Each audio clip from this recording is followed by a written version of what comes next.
So I planted all my seedlings on the 11th, which was 19 days ago, because it is the 30th now.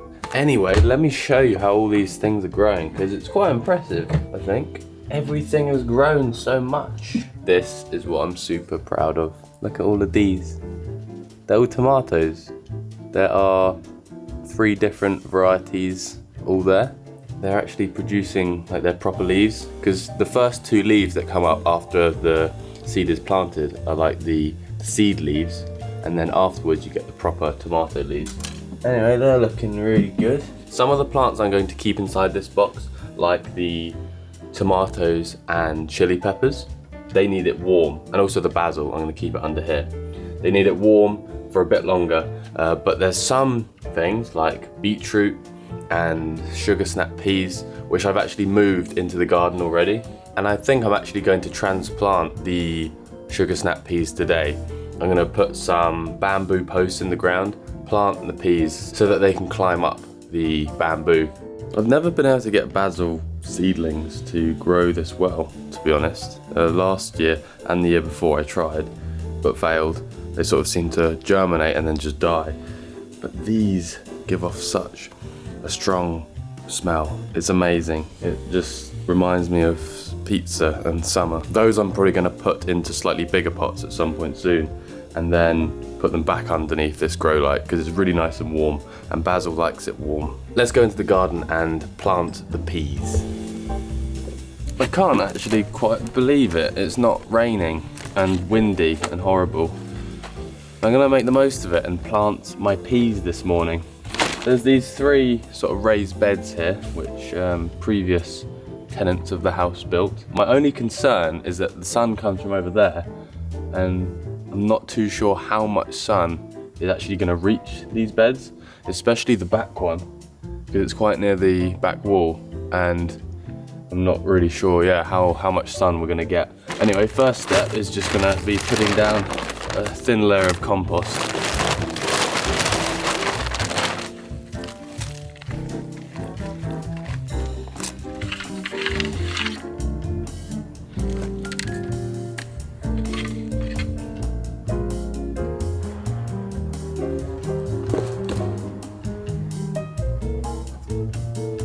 And then we need some string that will allow the peas to cling onto. My only worry is that it's quite unstable, because I can't actually push these posts in the ground that far. Now for the exciting bit. These are the pea plants. In each of these modules I sowed maybe 3 or 4 pea seeds. So now we've got loads of plants, and I'm going to take them out of their little thing, little module. You can see that they have filled up that space. That's all roots. So impressive how quickly they fill out the container. And then we're going to simply pop these in the ground.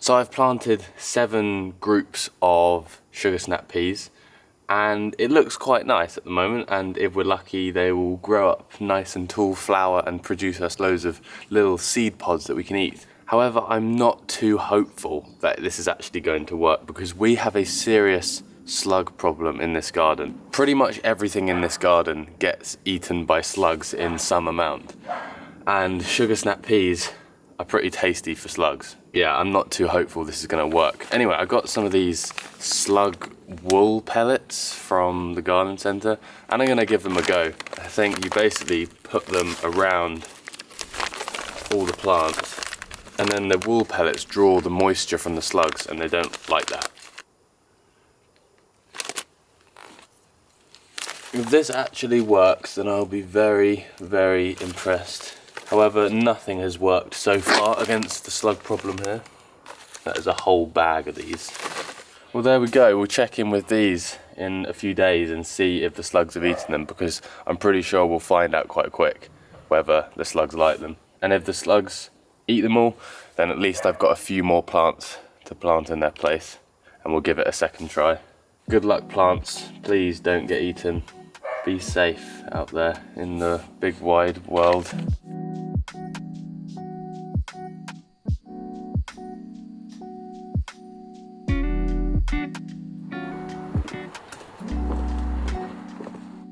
I've been away for the past couple of days, but I'm really intrigued to see if my peas have survived.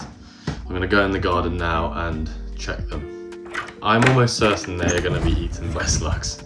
These plants are fine as usual. I mean, I say they're fine, they're not looking too great. The coriander's looking a bit worse for wear. But hopefully they'll do okay when the weather improves. Ooh, my tulips are nearly coming out. They're all purple. I'm pretty sure I didn't buy all purple ones.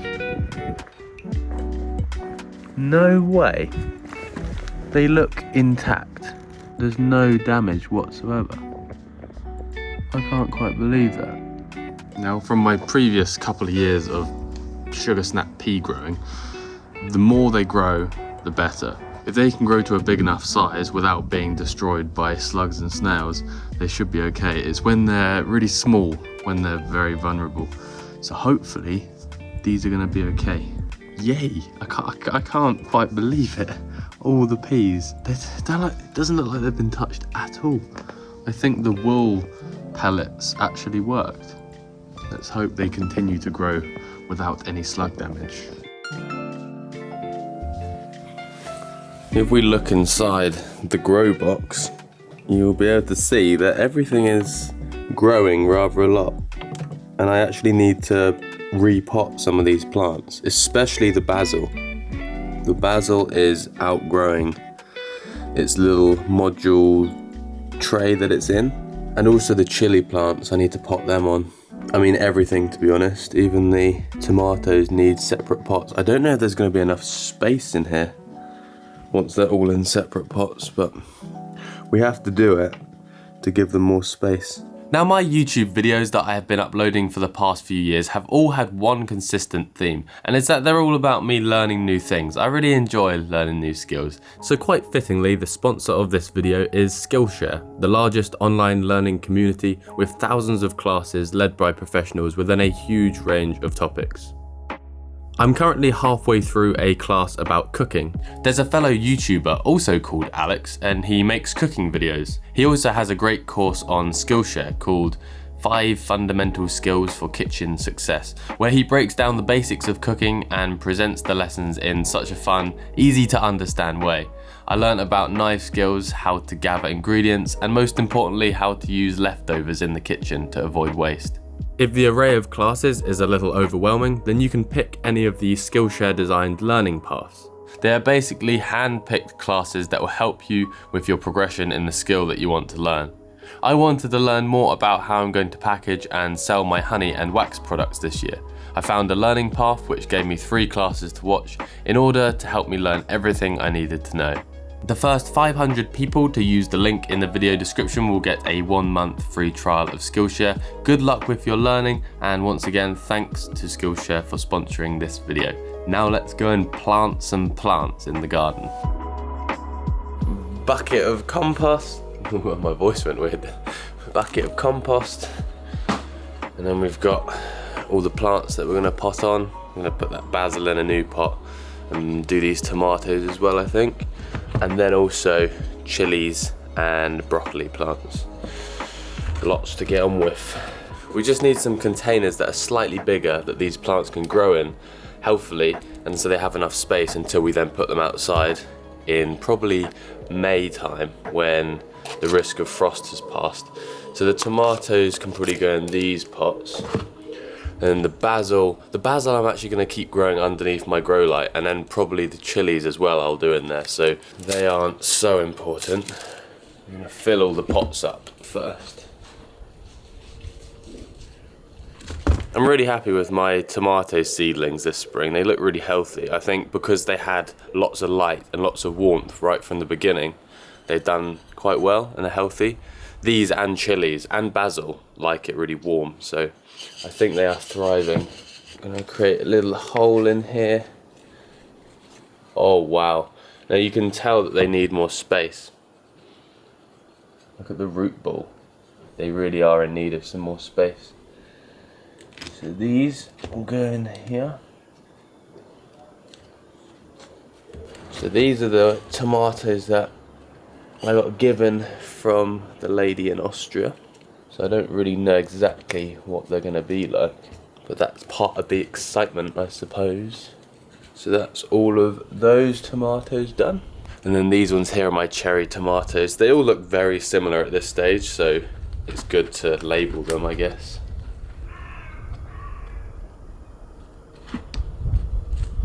I'm going to do the basil in slightly larger pots because I think the basil will stay in these its whole life. Unless the weather gets really nice and warm this summer, and then I might put it outside. But I think, to be honest, I'll probably just keep it under the grow light and feed it lots of liquid fertilizer and then try and just grow it all in the pot. Now that is a proper root ball. Basil smells so good, honestly, unbelievable. And we sowed 2 different types of basil. We got purple basil and green basil.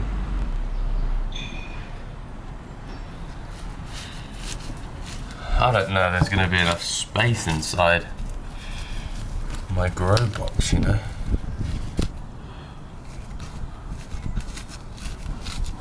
No, I just haven't really got space in my grow box to put any more things on. The chillies I'll have to do because they need it warm. I might have to put them on a windowsill. But these broccoli here, look at them, they've grown so long that they're just falling over. And I read that broccoli, this type of broccoli, Calabrese, is pretty hardy, which means I can plant it outside and it shouldn't die if there's a frost. So I'm going to plant up these broccoli plants, and also I think I've got 1 kale plant. Next to these peas, I'm going to put down some compost first. No, there's a slug eating my peas as we speak. The peas are actually looking really strong. That's the first slug I've seen. Anyway. Oh no, that's quite a lot. It looks so neat when you put a fresh layer of compost over. These pea plants are going to be really tall. Broccoli, broccoli, broccoli, or broccoli, broccoli. We've got 1 kale plant that's germinated. Last year I planted 2 kale plants and I just had way too much kale all year. It was great. I love making crispy kale in the oven. So good.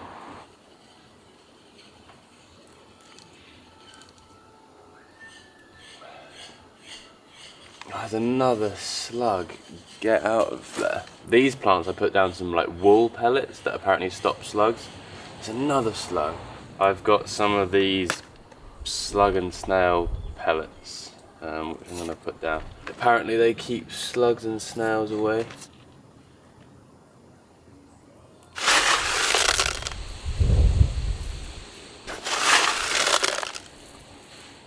Well, that's a whole box. This cost me $4.49, so I really hope that keeps the snails away.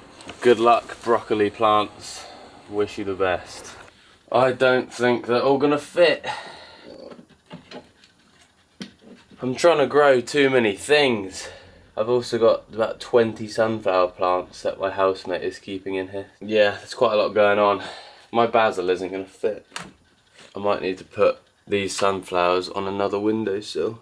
Well, we managed to get all the important things into the grow box. The basil need it warm, the tomatoes need it warm. I realised that you sow like 15 seedlings in one of those little module trays, and then when you have to pot them on, they take up a lot more space. Yeah, I could have made a slightly bigger grow box and it would have been quite handy. But these tomatoes are going to live in here until middle of May.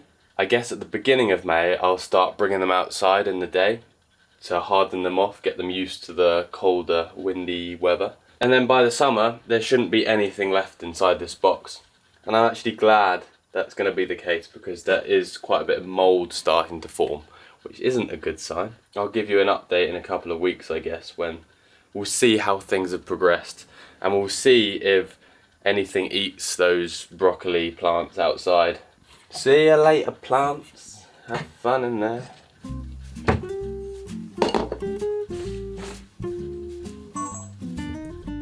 So my tomato plants are all looking rather nice. Like, they're growing really well, and I think that's down to the warm, light grow box that I've been keeping them in. However, it's not all great because these are now getting too big for the grow box. Like, when the roof lid of the grow box is closed, it almost touches the top, and the light can get pretty hot, and I don't think that's good for the tops of the plants. However, it is only April the 11th, and we still have quite a bit of chance of frost here in the UK, so I can't really just put these outside. So what I'm going to do is keep an eye on the weather forecast, and if it's going to be warm in the day, like it is today, nice and sunny, I'm going to put these plants out, get them used to outdoor life where it's a bit windier and a bit colder than their grow box. And then if we're going to get a cold day or a cold night, then bring them inside. Look at that. Hello. Good. Look at these.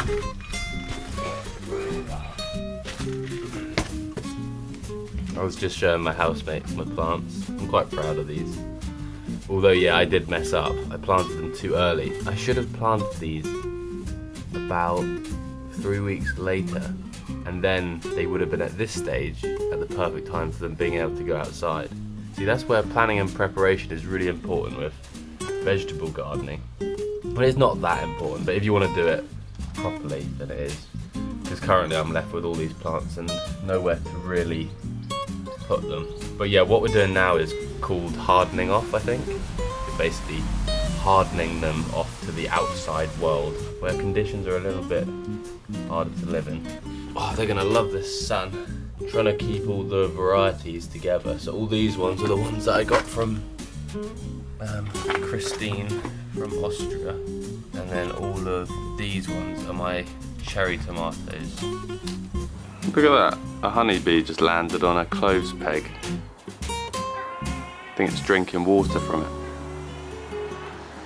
So my fig tree here is slowly wakening up from the winter. You can see here a little fig on the left and then the leaf appearing on the right. You can see it's the same on this one here. The leaves are appearing and the tree is waking up from hibernation. However, as you can see, this whole bush here, this kind of creeping plant, I think it's honeysuckle, it's sort of wrapping itself around the fig tree. So what I'm going to do is either move the tree away or cut back the hedge to give the tree some more space. My blueberry bush is now in leaf as well, and I think there's some flowers appearing at the top, on the ends of the branches. And also these strawberries are coming alive. Do you remember when I cut these back? They were like, I cut them completely back so there was hardly any leaves on them, and they're just growing back so much. And the one over here is actually put out a few flowers, so we might get some early strawberries.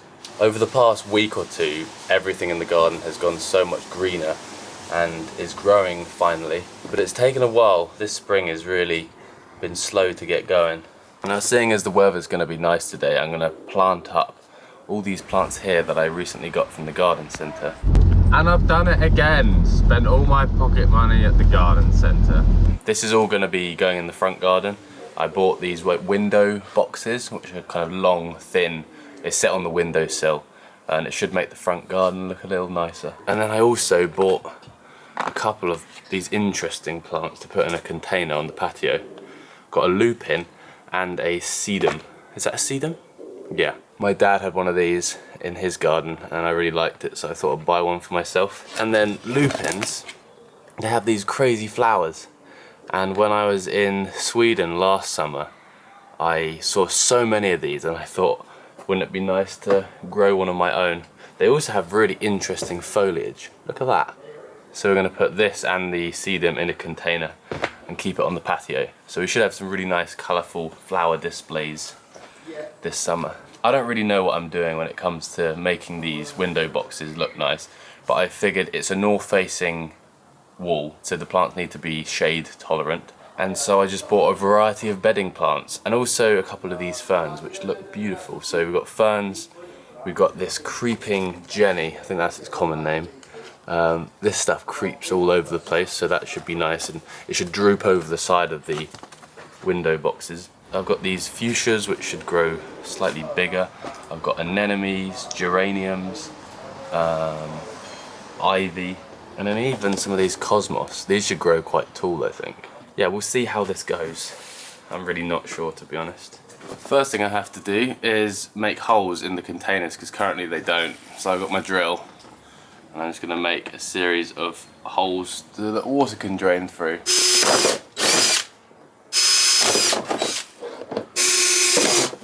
I found a better way to do it with a bit of wood underneath. So much easier.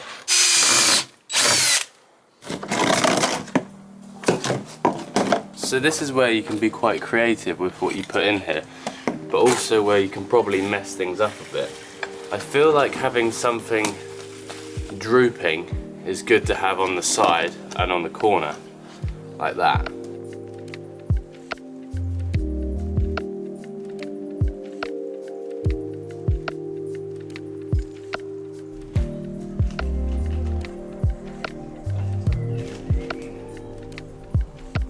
Just giving them a water before I put them out. I think they're alright, although it's very hard to know how they'll actually look, like once they've grown out a bit. They should look better. It should at least liven up the front garden a little bit. I'll take some video of these at the end of the summer so you can see how they've grown.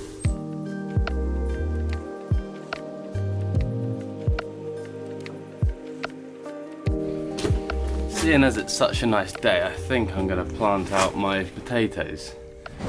These are the ones that I put in the egg box about 3 weeks ago. You can see they've grown little stems. So I can put these outside, however I just have to be a bit careful. If there is going to be a frost, just make sure they're covered up. But for starters, I put them actually in the ground, so they will be safe from the frost. And I'm going to plant these in the middle bed at the back of the garden.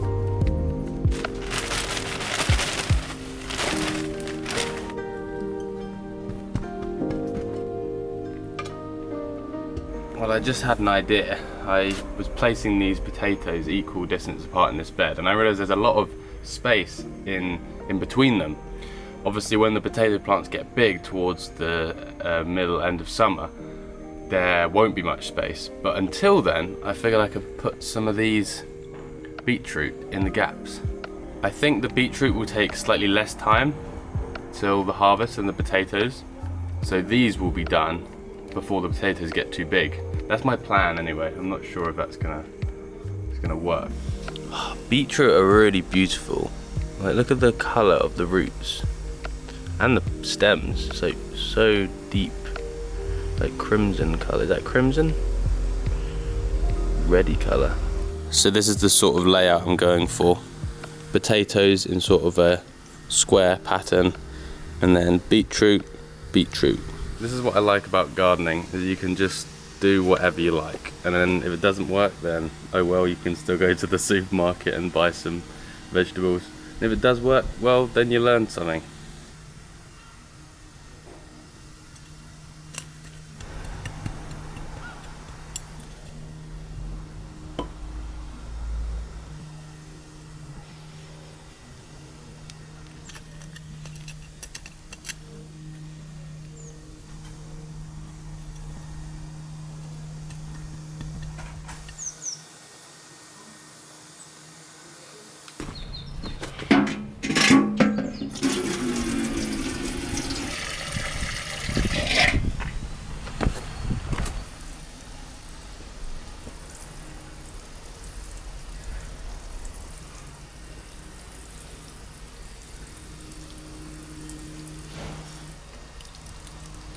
Now there's something that keeps digging up these beds. I think it's a fox or a cat. So I'm going to put this cloth over like I did with my broccoli. The other thing this cloth will do will help the plants warm up. It'll be slightly warmer underneath here.